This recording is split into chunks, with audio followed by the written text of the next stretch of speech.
채널 어린이 친구들 안녕하세요. 해피 치타 피치 목사님이에요. 안녕하세요, 목사님. 오늘은 지난 시간에 이어서 한 명의 제자 이야기를 더 들려주려고 해요. 혹시 지난 시간에 어떤 내용을 나눴는지 기억하나요? 네, 지난 시간에 베드로에 대해서 배웠잖아요. 베드로가 바라본 예수님의 눈동자도 함께 나누었고요. 맞아요.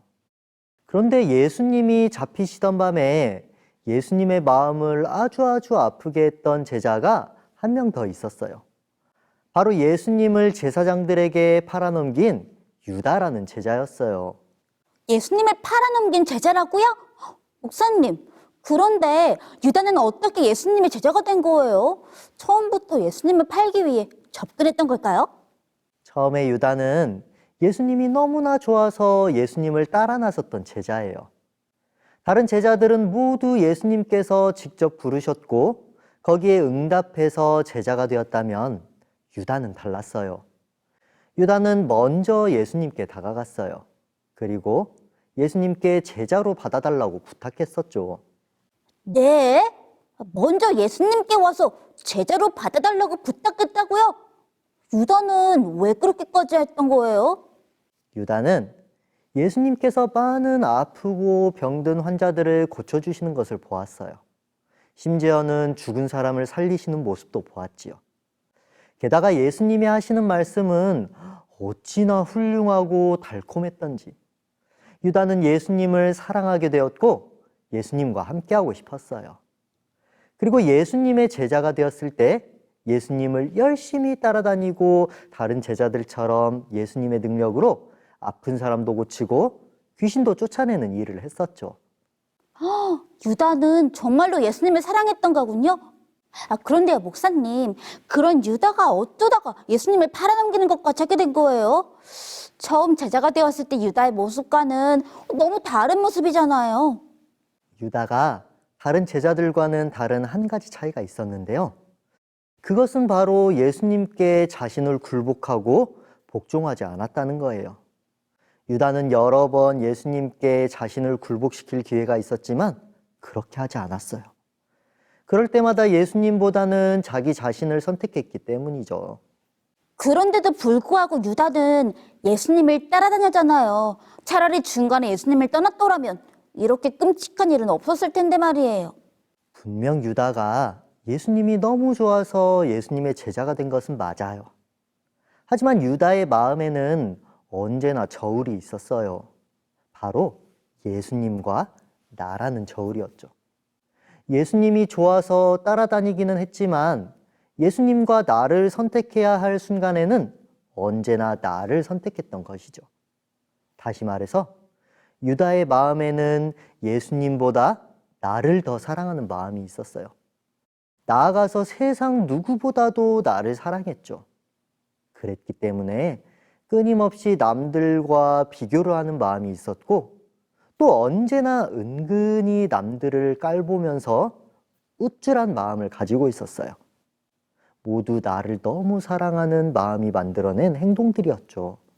남들과 비교하고 우쭐한 마음을 가지고 있었다고요? 그렇다면 유다는 다른 사람들보다 뛰어났다는 의미인가요? 어느 정도는 소리의 말이 맞아요. 유다는 똑똑하고 재능이 많은 사람이었어요. 그래서 그 능력으로 다른 제자들은 할 수 없는 일들을 했었죠. 하지만 유다는 그러한 일들을 하면서 은근히 다른 제자들을 깔보는 마음을 가지기 시작했어요. 베드로는 왜 저렇게 성격이 급하고 조심성이 없지? 요한은 왜 저렇게 예수님 옆에서 떨어지질 않는 거야?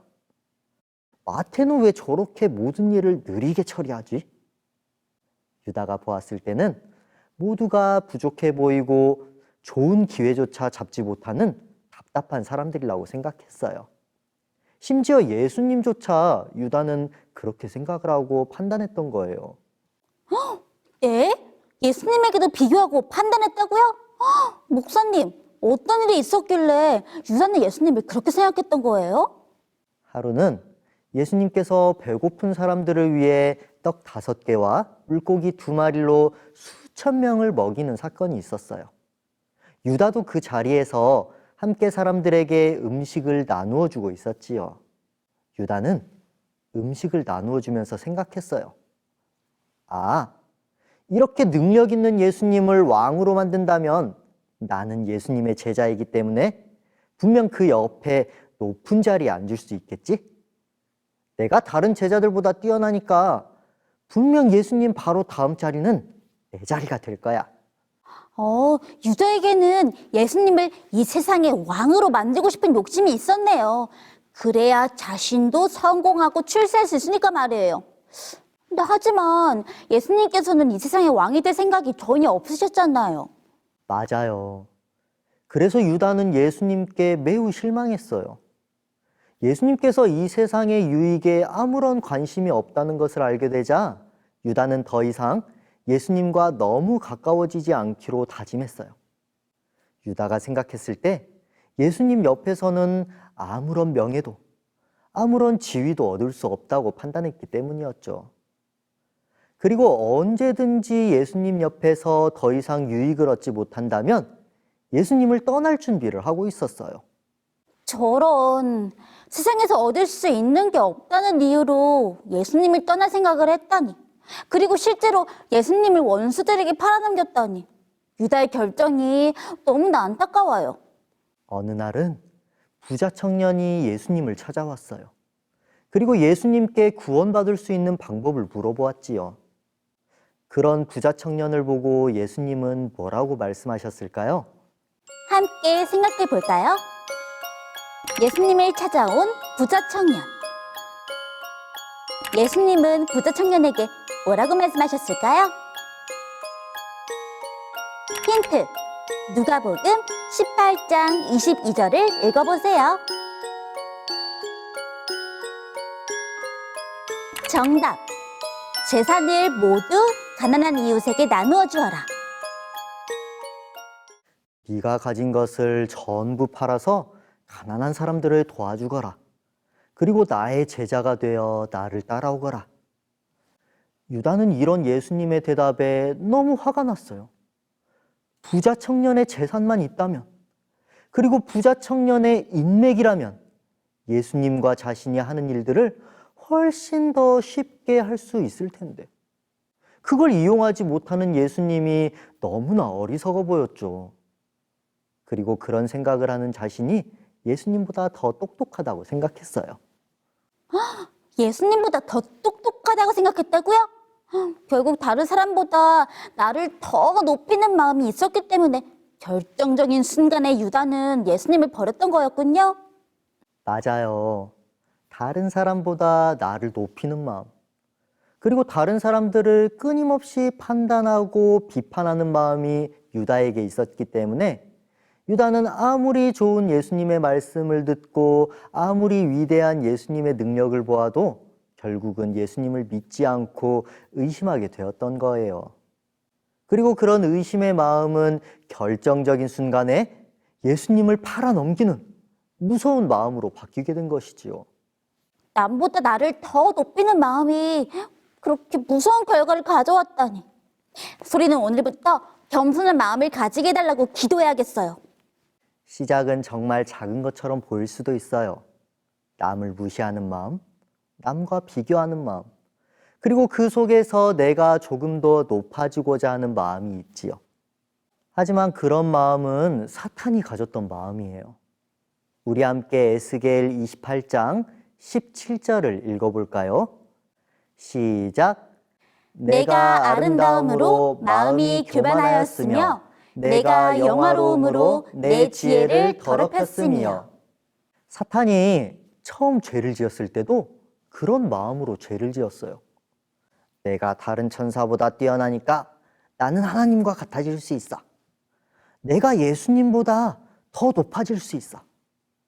그런 마음은 시작은 작아 보이는 것처럼 느껴졌지만 그 마음이 자라고 자라서 결국은 돌이킬 수 없는 잘못을 저지르게 되었어요.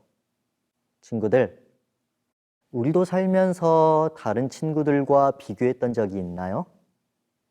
비교하면서 내가 조금 더 잘난 것 같다는 마음이 들 때가 있을까요? 그때가 바로 사탄이 우리에게 유혹하기 가장 좋은 때라는 것을 기억하길 바라요. 그리고 우리 자신을 의지하고 높이는 것보다 예수님을 언제나 높이면서 이제는 내가 아니라 예수님을 통해서 이 사탄의 유혹으로부터 승리하는 우리 호프 채널 어린이 친구들 되길 바라면서 말씀 마치겠습니다. 그럼 우리는 다음에 다시 만나요. 안녕. 사랑의 하나님 아버지, 사랑의 하나님 아버지, 우리의 교만한 마음을 우리의 교만한 마음을 모두 버리고 모두 버리고 예수님만이 예수님만이 우리의 주인이 되기를 우리의 주인이 되기를 원합니다. 원합니다. 우리의 마음에 우리의 마음에 주인으로 찾아와 주세요. 주인으로 찾아와 주세요. 예수님 이름으로 기도합니다. 예수님 이름으로 기도합니다. 아멘. 아멘. 그건 나